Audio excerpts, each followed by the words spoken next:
get the use of if, elif and else block. So let us go for the detailing. If, after if, we'll be writing one condition, and then we are supposed to put one colon, and whenever we are putting a colon, then the next line will be coming with the indentation. That means in this particular indentation we are having 1 2 3 4 blank spaces, and that will indicate that this particular statement, this particular block will be under that conditional if. So when the condition will be true, the control will be coming to this block. Else if, we are talking it as else if, we are calling it as else if, but it is elif. So different languages are having different syntax to write this one. So it is elif, there is a else if. After else if, we are putting another condition, and then we are having one colon here. The next block will get executed when this particular condition will be true, and control will be coming to the else block if the condition against the if statement is false here. So when this particular condition is false, as well as when the condition was false, then the control will be coming to this elif block. So here we are having two conditions that they are connected with the and then if the both conditions are true, then the control will be coming to this block for execution. Otherwise, the control will come to this block. In this if, elif and else, these blocks are optional. We may or may not give. Else will be the last block. After else, we cannot have the elif. But this if is mandatory. If we write any conditional statement, if is mandatory, but elif and else, they are not mandatory. Here we have used two elif blocks, but we can have multiple such. But else will have a single block here. That means we cannot have another else. So let us go for the execution. You can find that we are asking the age of a person, and then using the input function, we are reading the age from the keyboard, and then we are converting it to the integer, and then it is getting assigned onto the variable age.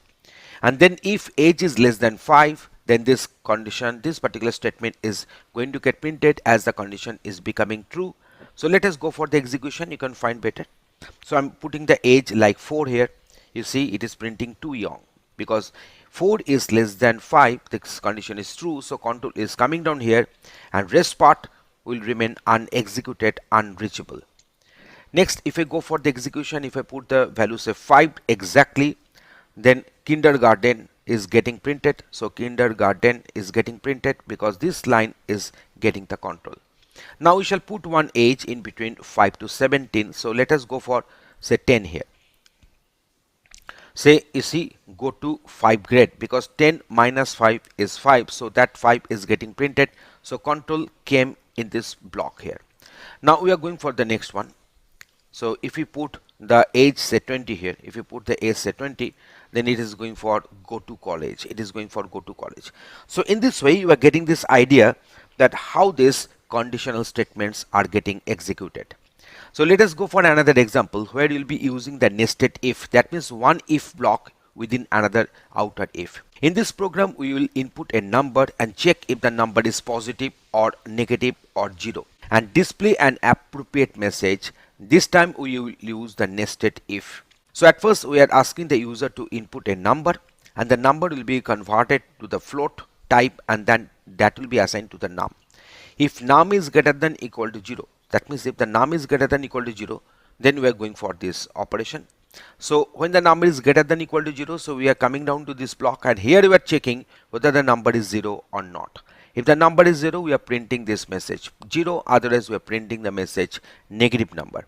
So if the condition is false, then control will be coming directly to this else block, and here the negative number will get printed.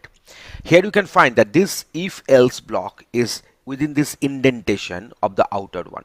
So that means when this condition is true, then control will be coming to this if else nested one. So this is our nested if. So you are getting this idea that indentation is playing a very vital role in our Python coding. So let me go for the execution. Here we are putting the value say 0. So as a result of that, num greater than equal to 0 is getting true. So now it will control will come to this line, number is equal to 0 is true here because I put the value 0, and then print 0. So 0 has got printed. Rest code has remained unreachable, unexecuted. Let us go for another time execution with the values of 5. We can find that 5 is greater than equal to 0, the condition is true. 5 is equal to 0, the condition is false. So it is coming to this positive number here.